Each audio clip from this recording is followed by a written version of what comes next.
Pierre Palmade a reçu une lettre déchirante proche en prison, son contenu dévoilé. Comme le révèle RTL Info, Jérémy Bellet, qui se présente comme l'ex-amant de Pierre Palmade, a envoyé une lettre d'adieu à ce dernier.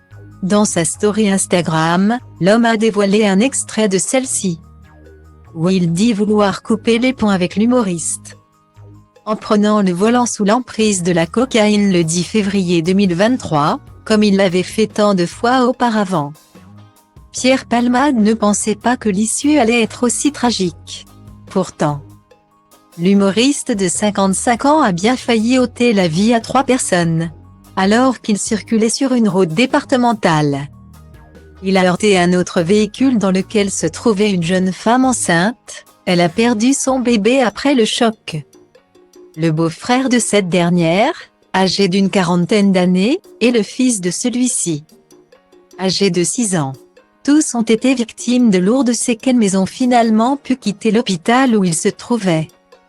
Contrairement à l'ancien acolyte de Muriel Robin, qui a interdiction de quitter l'établissement où il est soigné dans le cadre de son contrôle judiciaire. Terré dans le silence depuis cette nuit où tout a basculé, Pierre Palmade ne reçoit la visite que de 2 personnes, sa sœur Hélène, chirurgienne dentiste de Bordeaux omniprésente à ses côtés depuis l'accident, et son avocate maître Céline Lazet. Mais il a tout récemment eu un autre contact avec l'extérieur, puisque l'un de ses anciens amants vient de lui adresser une lettre. Lorsque Pierre Palmade avait été placé en garde à vue, un homme avait fait le tour des médias pour évoquer son addiction à la drogue, Jérémy Bellet, qui se présente comme son ex-amant. Reçu sur le plateau de Touche pas à mon poste, il avait confié avoir participé à plusieurs soirées champ-sexe avec l'humoriste, avec lequel il avait noué une relation profonde. Une histoire sur laquelle l'homme souhaite mettre un point final puisque, comme le révèle RTL Info, il a fait transmettre une lettre d'adieu à l'ex-meilleur ami de Michel Larocque.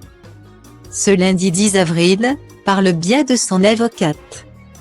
Celui qui a partagé quelques mois de ma vie a le droit de savoir pourquoi j'ai choisi de briser le silence après avoir répondu à la convocation des enquêteurs comme témoin libre, a-t-il expliqué sur ses réseaux sociaux, avant de dévoiler un extrait de sa lettre, si je me suis exprimé à notre sujet. Ce n'était ni pour te critiquer, ni pour te défendre mais simplement livrer mes vérités en évitant ainsi que l'on invente les miennes. À toi Pierre, le cœur serré, je t'écris cette lettre.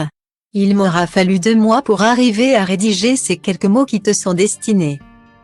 Mon Dieu que la vie est dure depuis cette nuit du 10 février 2023.